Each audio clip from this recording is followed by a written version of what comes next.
I had lunch with a friend recently who told me that he had a great idea for a small business. This friend has been stuck in a 9-to-5 job for a few years now and has been playing with the idea of starting a side business for a while. After we started talking, he told me that he's not as excited about this idea as he was when he set up this lunch meeting. When I asked him why, he said it was because a friend of his told him it was a bad idea with little success potential, and his girlfriend thought it was a waste of time because he already had a good job and she doesn't think he'll see this project through. Harsh words from the people closest to you.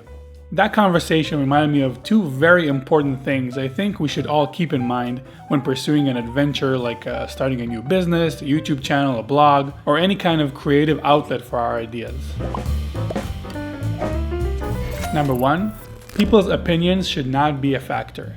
I know that might sound weird because we all know that validating your idea before pursuing it is important, but for starting a small passion-based project, it's simply destructive.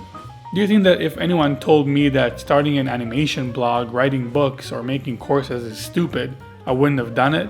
When he told me about what happened, I asked him if he thought it was a good idea and that it had potential. He said yes. I asked him if he recalls a conversation with me in which I've asked him what he thought about my animation website idea and whether or not I should do it. He said no.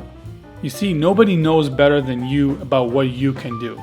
Yes, your idea might fail and not amount to anything, but it's up to you. A friend can never tell you what you can or cannot do. Nobody really knows if a thing is going to work out or not. When I decided to start my website, I simply started working. I didn't share much with people around me and didn't leave any room for people to have an opinion about it. I never asked, "What do you think?" or "Should I do it?" I didn't even share much about it on Facebook or with friends, because I didn't want any unsolicited opinions. The decision to pursue a new path is yours alone, so don't let people who will not walk that path with you dictate what it should be. Number 2, the interest of people closest to you is to keep you just the way you are. Your wife, your boyfriend, your best friend, they all chose to be with you because of who you were, not because of who you might become. Signs of you taking a direction that might lead to you becoming someone else threatens them, and they will resist it. Parents might do the same, because their interest is to keep you as safe as possible. And that sometimes is the same as not taking any chances on anything. If we take the story I just told you as an example, a person who might change from a 9-to-5 employee to a self-employed work-from-home business owner is a threatening idea to some people. His friend might have to deal with his own fears of being stuck at a dead-end job. The girlfriend might fear he becomes successful and not want to be with her anymore. Whenever you show signs of attempting to change, your closest friends and family will be the first to show resistance because they will be the ones who are most affected by it. They will want the most secure and safe path for you, and as close as possible to what you're already doing, especially if what you're currently doing works. Breaking out of it could be hard and will require a lot of determination from you. So what should you do? How do you approach starting a new project with these obstacles in front of you?